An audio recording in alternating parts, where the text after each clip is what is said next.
الحمد لله وحده والصلاة والسلام على من لا نبي بعده أما بعد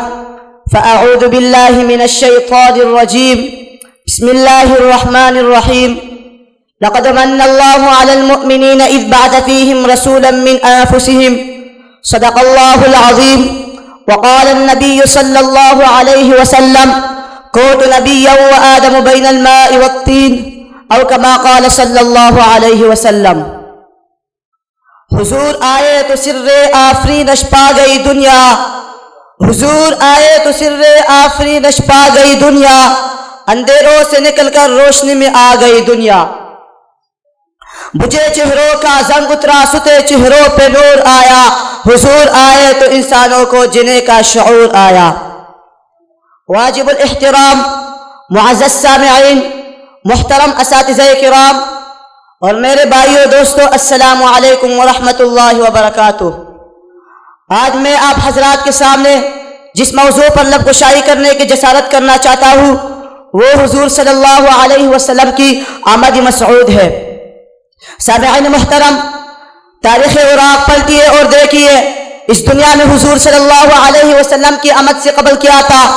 ظلم ہی ظلم تھا، کفر اور شرک کا راج تھا، ہر طرف ویرانی ہی ویرانی تھی، حکومت شیطانی تھی، قتل و غارت گیری کا بسیرا تھا، معمولی باتوں پر کٹ مرنا عام تھا، بچیوں کو زندہ درگور کر دیا جانا معیوب نہ تھا،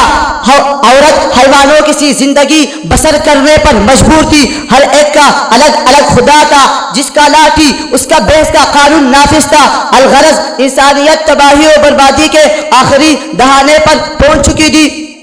دفعتاً دہر کی قسمت کا ستارہ ہویدا ہوا، حضرت انسانی کی خوشبختی کا ثاقب چمک اڑا، ظلمات و اجالوں کی خبر ہوئی کہ یتیم عبداللہ جگر گوش آمنہ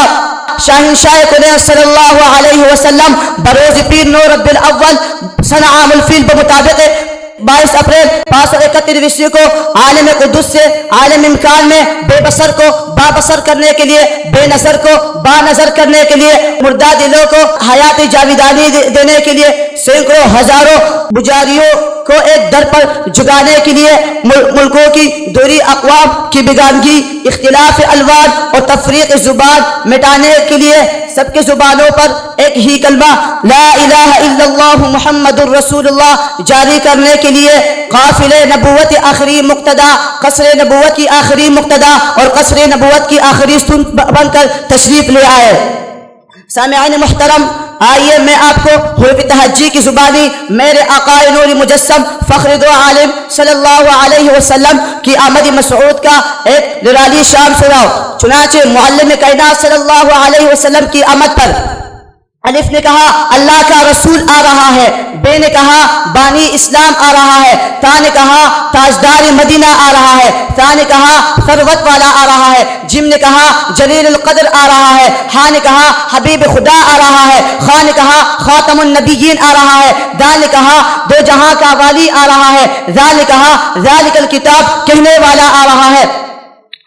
زال نے کہا ذالک الکتاب کہنے والا آ رہا ہے، زال نے کہا زمانے کا امام آ رہا ہے، سن نے کہا ساقی کوثر آ رہا ہے، شن نے کہا شافی محشر آ رہا ہے، صاد نے کہا صادق و امین آ رہا ہے، زاد نے کہا ضعیفوں کا ماوا آ رہا ہے، پا نے کہا طاہر و مطہر آ رہا ہے، وا نے کہا ظلم کا مٹانے والا آ رہا ہے، عین نے کہا عرب کا تاجدار آ رہا ہے، غی نے کہا غریبوں کا ماوا آ رہا ہے، فا نے کہا فقیروں کا مولا آ رہا ہے، لام نے کہا لوح و قلم والا آ رہا ہے، میم نے کہا محمد الرسول اللہ آ رہا ہے، قاف نے کہا قرآن والا آ رہا ہے، کاف نے کہا کملی والا آ رہا ہے، نون نے کہا نبیوں کا سردار آ رہا ہے، میم نے کہا محمد الرسول اللہ آ رہا ہے،